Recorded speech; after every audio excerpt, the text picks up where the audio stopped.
Welcome to Detailing with Mark. Today we're going to talk about how to charge the battery or jumpstart the battery on an Aston Martin.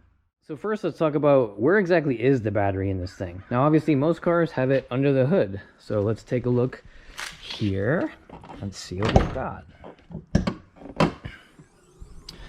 All right, lovely engine bay, but no battery. Okay, let's try another spot. The battery, in fact, is behind the passenger seat. Yes. So let's get in there. Open this one door. Press this little button on the seat here, which releases the seat back. Get it out of the way. And let's crawl back here. Okay. So it's under this cover. Pretty simple. Pull up on this. Move it this way. Kind of put it to the side and up. Here's a look at what's under that cover. You can see a piece of foam, a bunch of wires, and a little toolkit. We want what's right here. Pull the foam out, and there is the battery. The bad news is if you need to change the battery, yes, you need to come back here and pull this thing out of here, which isn't that easy because this partition here, it's actually slid under there a bit. So you got to kind of push it back and lift it out. That is very difficult for what I hear is a 53-pound battery. So unless you're changing the battery, stay out of here. You don't want to use this area to jumpstart the car or put it on a trickle charger.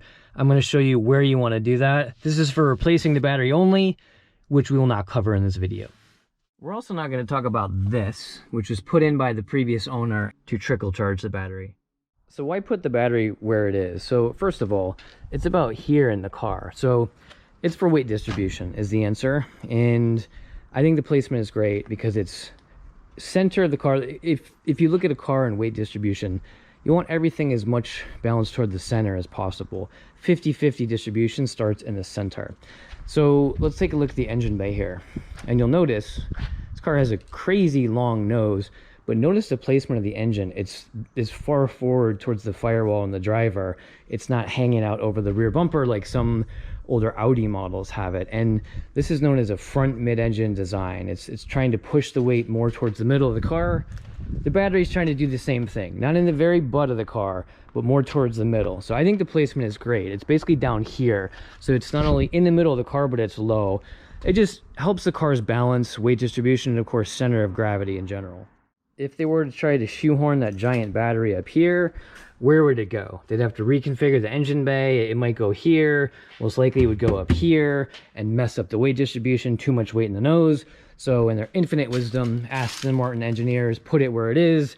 BMWs, by contrast, the battery is back here, like down here. It's in the very rear of the car. Same basic goal, however, is to balance the car out and put more weight in the rear or towards the middle.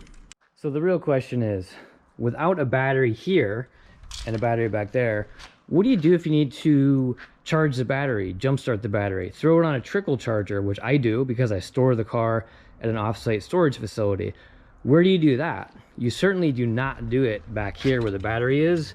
There's many hazards to doing that. Plus, it's just a huge hassle to have to climb in the back there.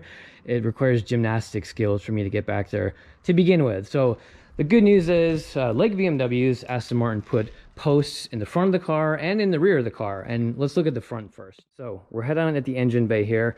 Let's zoom over to the left and you see right here, this is where it's happening. So you got a little positive terminal here in this door.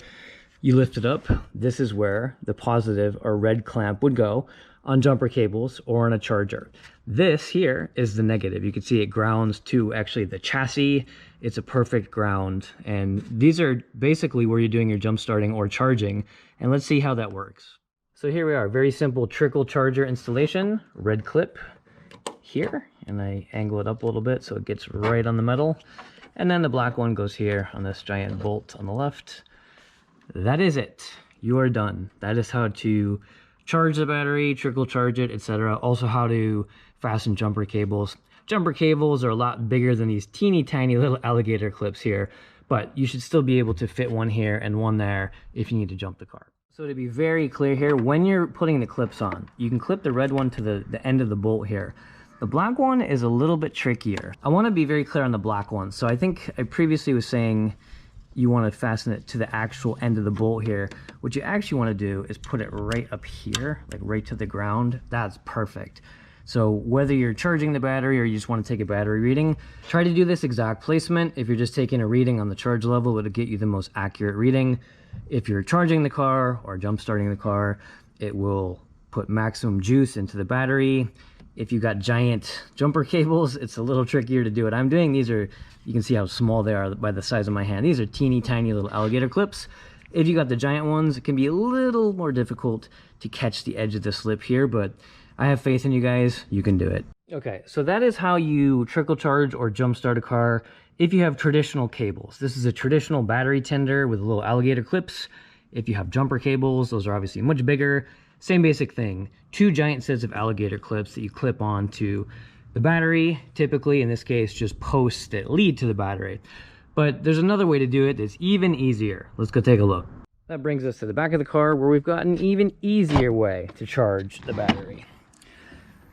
Now, if you look inside the trunk here, over to the right, there's this nice little secret compartment with a very nice little leather handle. Everything in an Aston is metal or leather and it's beautiful.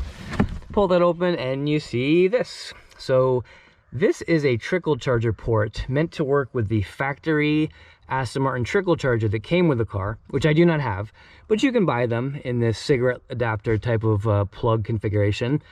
And that's literally all you do. You plug the trickle charger into the wall, you plug the male end in here, and you're done. This connects to the battery, and the posts under the hood connect to the battery. So you can charge it in either place. I'm probably going to buy a Aston Martin knockoff charger that will work here, just so I don't have to fiddle around with alligator clips and putting them under the hood and all that good stuff. It's easy, but this is way easier. So this is another option. Note that you cannot jump start the car this way. This is only for trickle charging, which most owners of these cars don't drive them a lot, and they need to trickle charge the battery so it doesn't die. And this is where you would do that if you have the proper connectors. All right, one last thing here. Let's just say you're like me and you want to just routinely check what's the battery level. You don't need to climb into the back. You can do it via these posts as well. Here I've got my multimeter set to the 12-volt test. Very, very, very simple, although you do have to be pretty precise here. So how do you do it? So you take the red probe here, touch it to the very top of this bolt, and then the black one's a little bit trickier. So let me get my hands out of the way here. You don't want to touch it to the end of the bolt here. That gives a false reading. You want to touch it right here to the top, this kind of flat piece at the very top above the bolt. I'm getting a 12.67 reading, which is fantastic. Your battery should always be above 12.6, and then ideally, if you're not charging it, not driving it a lot, and it gets to 12.4, that's okay. Don't ever let it get below 12.4, or it will start to damage the battery. Ideally though, you want to make sure at 12.6 and above, if you can make that happen. And as always, thank you for watching. If you enjoyed the video, please give it a like or a comment. I always love reading the comments, and of course subscribe if you don't want to miss any of my future videos. Thanks for watching, and we'll see you on the next one.